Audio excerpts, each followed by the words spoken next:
Riasat Azim home of ক্রিকেটের সবুজ গালিচায়, যেখানটা একটা সময় আমরা ঢুকতে পারতাম না, আসতে পারতাম না, কথা বলতে পারতাম না, এবং ওই সময়টা আসলে এখানকার পারফরমেন্সটা ছিল ম্যারম্যার, কারণ উইকেট ভালো ছিল না।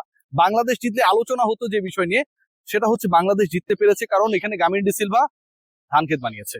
দিন বদলাইছে ভাই, এবং অস্ট্রেলিয়ার বিপক্ষে বাংলাদেশ লাস্ট ম্যাচে পরাজিত হলো। The way Bangladesh played unbelievable. শেষের 5 ওভারে বাংলাদেশ যেভাবে 4 উইকেট পেয়েছে, শরীফুল ইসলাম যেভাবে কামব্যাক করেছেন, অস্ট্রেলিয়ার বিপক্ষে ফাইফার মারা, ফাইফারকে ছাড়িয়ে 6 উইকেট নেওয়া, আমার কাছে মনে হয় যে কোনো ক্রিকেটার তিনি যদি পেসার হন, তিনি যখন থেকে এই পেস বোলিং এবং ন্যাশনাল টিম নিয়ে ভাবনা শুরু করবেন, তার মাথায় এই একটা জিনিস কাজ করবে যে আমি আমার লাইফে, আমার ক্যারিয়ারে, আমার লাইফ টাইমে এই অ্যাচিভমেন্টটা করতে চাই। শরীফুল ইসলাম সেটা করে দেখিয়েছে। বাংলাদেশ অস্ট্রেলিয়া সিরিজ আসলে আমাদেরকে অনেক কিছু দিয়েছে, যেই জিনিসগুলো আসলে দিয়েছে সেই ব্যাপারগুলো একটু আপনাদের সাথে শর্টকাটে আলোচনা করতে চাই। প্রথমে আলোচনা করতে চাই যে নাম্বার 6 ব্যাটার নিয়ে অনেক ডিসকাশন করেছি, কে খেলবে কে খেলবে না। সৌম্য সরকারকে নাম্বার 3 নিয়ে নাম্বার 6 বানানোর চেষ্টা করা হয়েছিল একটা সময় তাওহিদ হৃদয়কে, সেটা নিয়ে দলের মধ্যে অনেক ধরনের ঝামেলা হয়েছে, এবং পরবর্তী সময় মোসাদ্দেক হোসেন সৈকত, এবং সৈকত প্রিমিয়ার লিগের পারফরমেন্সকে অনুবাদ করেছেন মিরপুরের 22 গজে। মোসাদ্দেক সৈকত আমার কাছে মনে হয় বাংলাদেশ অস্ট্রেলিয়া সিরিজের সবচেয়ে বড় পাওয়া। Mosaddek Saikat the way he batted, 157 run 3 ইনিংসে, 2টা 50, একটা 80+, এবং আরেকটা 50+, যে ইনিংস গুলো খেলেছেন, যেই সিচুয়েশনে খেলেছেন, অপরাজিত থেকেছেন, ফিনিশ করেছেন। বাংলাদেশের হয়ে এরকম একজন মিডল অর্ডার অথবা লোয়ার মিডিলে কনসিস্টেন্ট পারফর্মারের দরকার ছিল। এখন মোসাদ্দেক সৈকতের যদি এই কামব্যাকের ডেবু আমরা বলতে পারি, সেটা যদি হতো ওয়েস্ট ইন্ডিজের এগেনস্টে, জিম্বাবুয়ের এগেনস্টে, কিংবা কোন একটা দুর্বল টিমের এগেনস্টে, কিছুটা হলেও কনফিউজ থাকতাম, সবাই কনফিউজ থাকতো যে মোসাদ্দেক সৈকত ভালো দলের বিপক্ষে কি করে, সেটাকে আগে আমরা বিবেচনা করি যে তিনি আসলে কতটুকু ভালো খেলবেন, খারাপ খেলবেন। বাট মোসাদ্দেক করে দেখিয়েছেন অস্ট্রেলিয়ার বিপক্ষে। আবারও বললাম, যে কোনো দল যেভাবে আপনি ট্রিট করেন না কেন, অস্ট্রেলিয়াকে আপনাকে ডানে অথবা বামে আলাদা করে রাখতে হবে, এবং সেই কাজটা করেছেন মোসাদ্দেক হোসেন সৈকত। তার কামব্যাক বাংলাদেশ দলের জন্য মোসাদ্দেক যতটুকু উপকৃত হয়েছে, আমার কাছে মনে হয় team Tigers before the 2027 World Cup অনেক অনেক বেশি উপকৃত হয়েছে। সেকেন্ড প্রাপ্তির জায়গা হচ্ছে শরীফুল ইসলাম। দেখুন, শরীফুল সাচ আ বোলার, আমার কাছে মনে হয় most unluckiest player of the national team.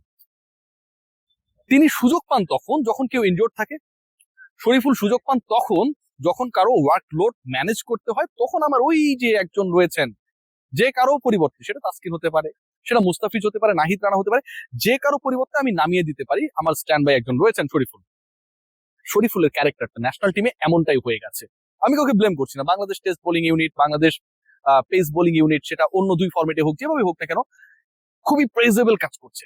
So শরীফুলের মতো একজন বোলারকে বসে থাকতে হয়, এবং কোন বোলারকে বসে থাকতে হয় খেয়াল করে দেখুন, যিনি অস্ট্রেলিয়ার বিপক্ষে 6 উইকেট নিতে পারেন। শরীফুল ইসলাম আজকে যেভাবে ডেলিভার করেছেন, বাংলাদেশের লাস্ট ম্যাচটায় পরাজিত হওয়ার পরও আগের 2 ম্যাচের অর্জন, এই লাস্ট ম্যাচে হারার পরেও সেই আগের 2 ম্যাচের জয়ের অর্জনের কাছাকাছি আমি মনে করি। কারণ এই টাইপের ম্যাচে এন্ড অফ দ্য ডে কি হয়, এন্ড অফ দ্য ডে আমরা ভাবি যে বাংলাদেশ হেরে যাবে, ঠিক আছে আমরা হ্যাপি, আগের 2 ম্যাচ আমরা জিতেছি, ঠিক এরকম চিন্তা ভাবনা করেই দর্শক, সাংবাদিক, সংগঠক, ক্রিকেটার মাঠ ছাড়ে। বাট আজকে তেমনটা হয়নি। Till the last over Bangladesh ম্যাচে ছিল, এবং এমন একটা মোমেন্টে বাংলাদেশ ম্যাচে ছিল, কেউ বলতে পারছিল না যে আসলে এই ম্যাচে শেষ পর্যন্ত জিতবে কোন দল। শেষ পর্যন্ত বাংলাদেশ হেরে গেছে, কিন্তু the way Bangladesh lost that match, এটা জয়ের থেকে কম কিছু না। এই ম্যাচে প্রাপ্তির জায়গা যদি বলেন, সেটা হচ্ছে পার্টনারশিপ। বাংলাদেশের 2-3টা উইকেট চলে যাওয়া মানে ধুমধাম আরো 4-5টা উইকেট চলে যাওয়া। শ্রীলঙ্কার বিপক্ষে বাংলাদেশ কোন ওয়ানডে সিরিজে খেলেছিল, শ্রীলঙ্কায় গিয়ে ঠিক একই রকম কাহিনী হয়েছিল। বাংলাদেশ দে আর অন দ্য রাইট ট্র্যাক, এবং ওই ট্র্যাক থেকে বাংলাদেশ 9 রানের মধ্যে 6 উইকেট হারিয়েছে। আমি কভার করেছি, এখন আমার স্পেসিফিক ভাবে মনে রয়েছে। এই ঘটনাগুলো পুনরাবৃত্তি হয় নাই। এখন আপনি খেলছেন অস্ট্রেলিয়ার বিপক্ষে, সেখানটাতে এরকম ঘটনা ঘটতেই পারে। বাংলাদেশ সেই ঘটনা ঘটতে দেয়নি, শুরুতে উইকেট হারিয়েছে, একদিন ওপেনিং পার্টনারশিপ ভালোভাবে কাজ করে নাই, বাট বাংলাদেশ হয় সেকেন্ড উইকেটে অথবা থার্ড উইকেটে পার্টনারশিপ গ্রো করেছে। এই যে পার্টনারশিপ গ্রো করা, 2-3টা উইকেট চলে যাওয়া এবং তারপরে আবার কামব্যাক করা, আমার কাছে মনে হয় এটাও একটা বড় অর্জন। প্রতিপক্ষের এগেনস্টে বাংলাদেশ যে 2টা ম্যাচ জিতেছে, একটা রান চেস করেছে, আরেকটায় বাংলাদেশ তার টোটালটাকে ডিফেন্ড করেছে। তার মানে আগে বা পরে যে কোনো সিচুয়েশনে ব্যাট করতে, অথবা রান চেস করতে, অথবা তাদের টোটালকে যে স্কোর বোর্ডে যে রানটা পোস্ট করেছে বাংলাদেশ, সেটাকে ডিফেন্ড করার ক্ষেত্রে বাংলাদেশ ক্যাপাবল ছিল। এটা কি কম বড় অর্জন? বলতে হবে ভাই মেহেদী হাসান মিরাজের কথা। সেই দিনের সেই ম্যাচটা, ওই ম্যাচেও কিন্তু একটু হারু হারু ভাব ছিল যে বাংলাদেশের পর্যন্ত হেরে যেতে পারে, আরেকটা উইকেটে পতন হলে কি হতে পারে। মিরাজ তখন মাথায় ব্যথা পেলেন, ঠিক মাঠের এই জায়গাটাতে, আশপাশের জায়গাটাতে তিনি বমি করলেন, শেষ পর্যন্ত খেলতে পারবেন কিনা তিনি উঠে দাঁড়ালেন, ছক্কা মেরে দলকে জেতালেন। আজকের ম্যাচে খেলতে পারেন নাই, কিন্তু সেদিন যেভাবে খেলেছেন, বাংলাদেশের উইনিং শটটা ছক্কা হিসেবে ক্যাপ্টেন যখন মেরেছেন সিরিজ জয়ের ক্ষেত্রে, তার এই রোলকে ছোট করার কোনো সুযোগ নেই। What about Towhid Hridoy? বাংলাদেশের এই মুহূর্তের, ওয়ার্ল্ডের এই মুহূর্তে সবচেয়ে কনসিস্টেন্ট ব্যাটারদের একজন। অস্ট্রেলিয়ার বিপক্ষে এই সিরিজে তার প্রতি প্রত্যাশা ছিল sky high, and he did exactly what were our expectations. According to our expectations, Towhid Hridoy he clicked. এবং তাওহিদ হৃদয় 33, 40, আজকে 80+, 100 এর একটা সুযোগ থাকার পরেও তিনি দলের স্বার্থকে প্রাধান্য দিলেন, চেষ্টা করেছেন সেটা হচ্ছে দলের রানটা বাড়ানো। পার্সোনালি কি হচ্ছে না হচ্ছে সেটা দেখার সুযোগ নেই। এই তাওহিদ হৃদয়, তিনি তো গাড়ি পাবেন। এবং তাওহিদ হৃদয়কে যিনি জন্ম দিয়েছেন, হৃদয়ের মা গর্ভধারিণী, এই গাড়িতে প্রথম চড়ার, ঘুরার এবং এই গাড়িটা পার্সোনাল করে নেয়ার অধিকারটা আন্টিরই বেশি। হৃদয় সেই কথাটাই জানিয়েছেন, এই গাড়িটা তার মায়ের জন্য।